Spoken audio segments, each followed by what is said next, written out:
Hey guys, how you all doing? Welcome back to my channel. So today I'm finally filming my favorite books of 2019.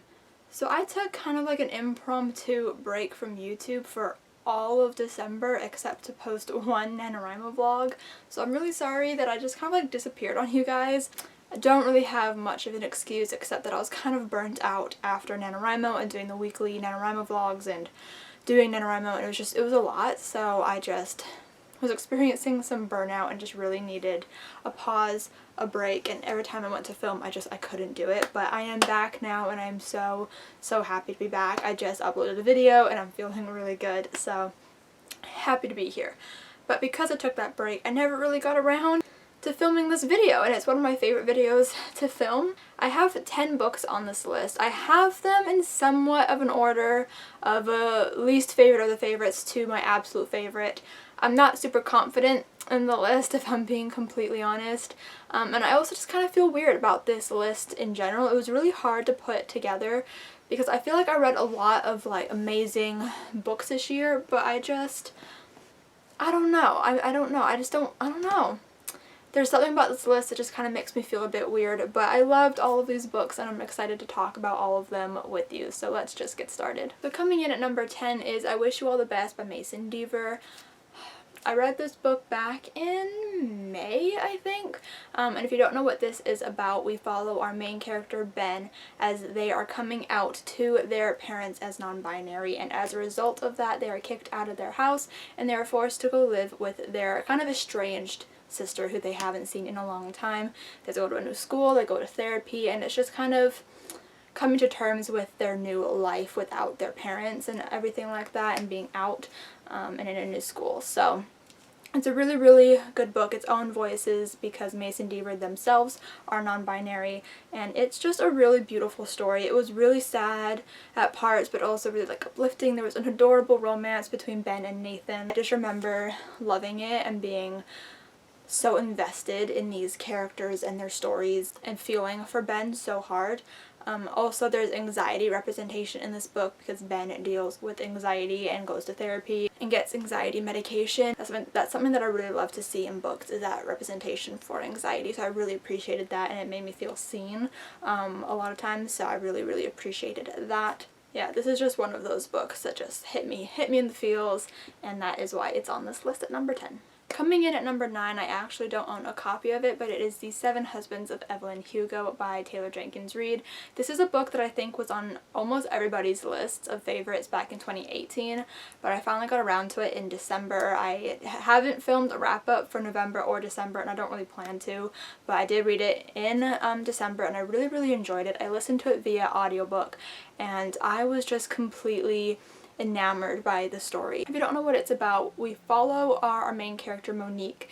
She is kind of like a reporter kind of person, and she has been asked or been requested to interview Evelyn Hugo, who's kind of this big Hollywood starlet of like the 1950s and everything like that, and Evelyn Hugo never does interviews, but she is doing an auction of all of her like dresses and her clothing, and so she's allowed for an interview about the auction to be done, but only if it's done by Monique. So when Monique gets to Evelyn Hugo's house to do this interview, Evelyn actually springs it on her that she is not there to do an article about the auction, but she is there to learn about Evelyn Hugo's life story and to kind of write a biography once she passes away. Everyone says that this book, you read it and the characters just feel so real, and you can believe that Evelyn Hugo was actually a Hollywood starlet, and you feel like you have to Google her and get all the information you can, but she doesn't actually exist. But I just thought this was a beautiful story. Evelyn Hugo is bisexual, and we kind of learn all about her 7 husbands and why she had so many husbands, and we get to follow her love story with this other woman, as she had to kind of keep it on the down low because of the times that she was famous in, and we get to follow her career. And I love reading books about celebrities, only if I really care about them, but I find it so fascinating to hear about their life story as they're like coming to fame and how they deal with fame.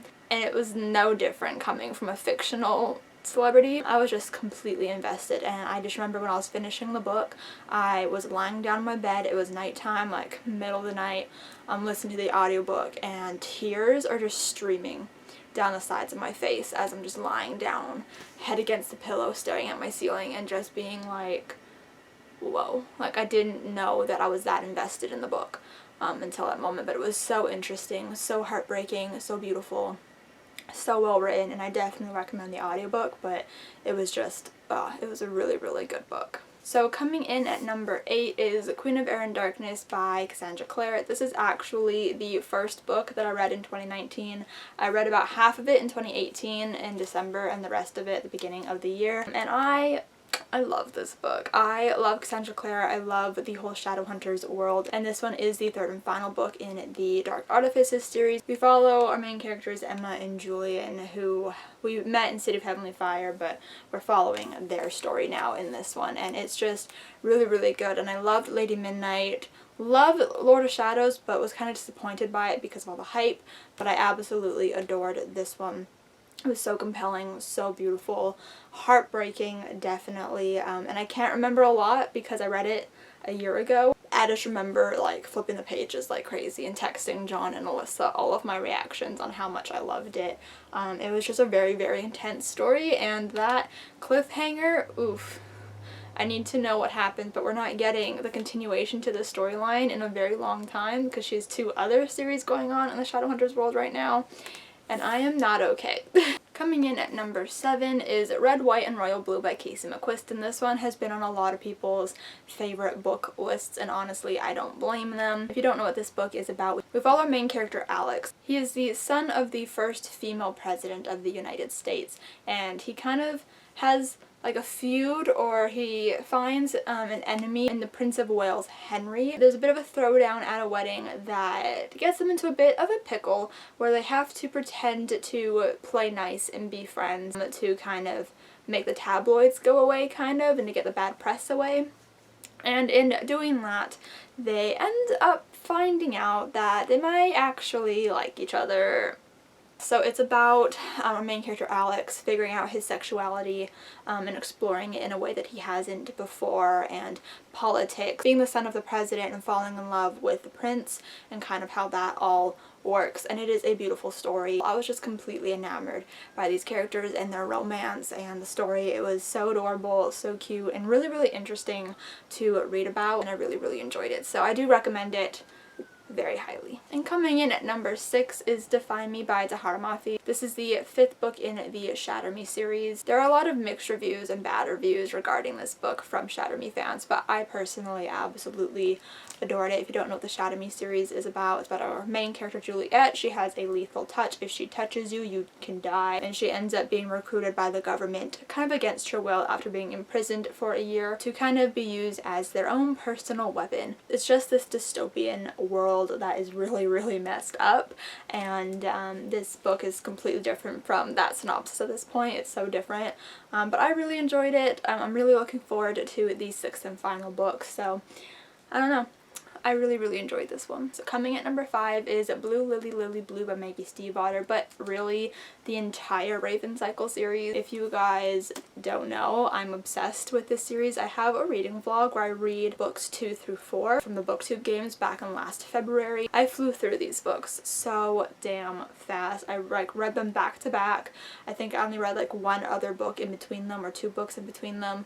I am obsessed. I think this one was my favorite out of the series, although it's kind of hard to differentiate because they kind of like all mesh into one because I did read them so quickly. But I think I remember this one being my favorite in the series. I can't tell you why because I don't remember specifically why, but I just remember just, I don't know, I'm just completely enamored with these characters. Most of the time I have no idea what's going on with the plot, and I typically don't really care. I am here solely for all the characters. I am just obsessed with the Raven Boys and Blue, and I don't even know.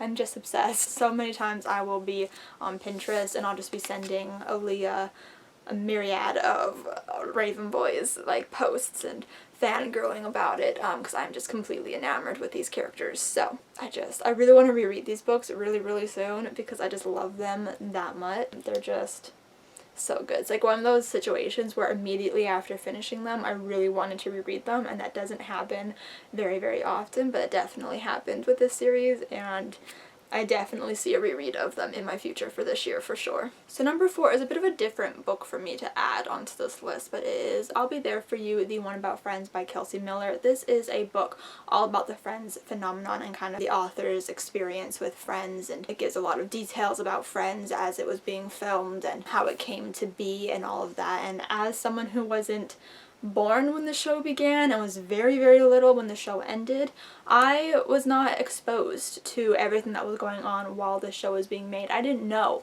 practically anything that was talked about in this book, and I just found it so interesting to learn about. If you don't know, Friends is one of my favorite TV shows. It is my favorite TV show. I love it so much, and so to learn all about the actors and like the casting decisions and everything that went into the filming and the phenomenon around it as it was coming out, and then later when it was on Netflix and it kind of had like a resurgence, it was just so interesting to read. And it also got emotional for me at a few times. I also vlogged my experience reading this last February, so you can go check that out as well. But yeah, I didn't expect for this book to make me emotional, but some parts really hit me, and it was just a fantastic book. I annotated it, it's tabbed a bunch, and I'm currently in the midst of defacing it. It's just, I think, definitely one of my favorite nonfiction books I've ever read, and it's just, I don't know, it's something that I definitely want to reread and something that I definitely love and recommend to any Friends fan.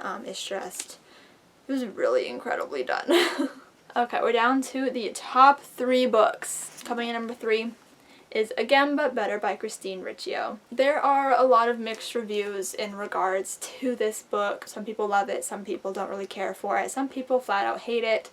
I'm one who is freaking obsessed with this book. All of its flaws and everything, I'm obsessed with this book through and through. Again, I have a reading vlog where I read this book, so definitely go check that out up in the cards, but I love this book. If you don't know what it's about, we follow our main character Shane, and she's realized that she's been doing college all wrong, so she decides to go on a study abroad program in London, and she kind of finds the college experience instead of waiting for it to come and find her. I don't know why.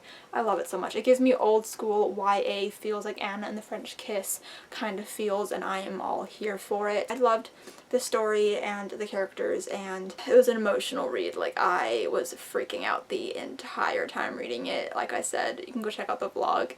I really love rewatching that vlog just purely for my Again But Better reactions, but it's just a really good book, and I definitely want to reread it in the future. Coming in at number 2, and I think 1 and 2 are kind of like interchangeable for sure, but coming at number 2 is A Conjuring of Light by V.E. Schwab. But A Conjuring of Light is the 3rd and final book in the A Dark Shade of Magic trilogy. I know there's another series coming out that kind of continues this, but I think it's like its own separate thing. I think it's called The Thread of Powers or something, but this is the last one in Darker Shade of Magic, and I really love this book and this series. I think the first 2 books were both like 4.5 stars roughly, but this one I think was a 5 out of 5 star. It was just so freaking amazing, so intense, and these characters, I love them to pieces. Kel, Lila, Rye, Alucard, I love them all to bits and pieces, and I have no words. By this book, I was so invested in them and so invested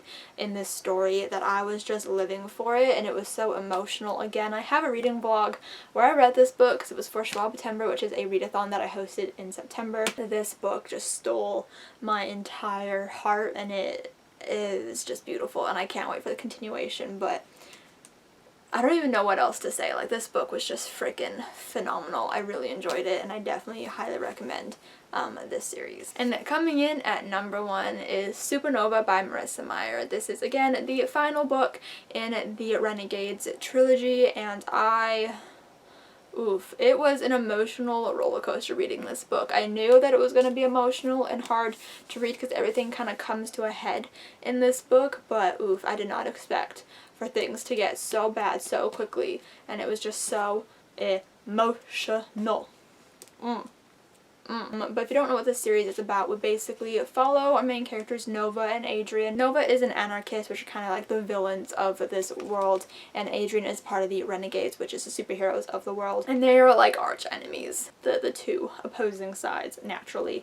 And Nova decides to go undercover as a renegade because nobody knows her true identity, so she goes undercover for the Renegades, trying to take them down from within. And it's such an interesting, compelling story, and this book, I think it might have been my favorite. It was just so good. Like every other book on this list, like I'm just so invested in these characters and in their stories, and it was such an emotional read. And I found the ending to be so satisfying, except the very ending, because there is a cliffhanger because she wanted to leave it open to where she could write more books if she wanted to, and it completely shocked me to my core. Was not expecting it whatsoever. And I'm just blown away again by Marissa Meyer, as always. This book broke my soul, stitched it back together, and it was beautiful. So those were my top 10 favorite books of 2019. I hope you guys enjoyed this video. Let me know down below what your favorite books of the year were, or if you also loved any of these books. I'd love to know. Give this video a huge thumbs up if you enjoyed it. Subscribe down below if you have not yet already, and I'll see you guys next time.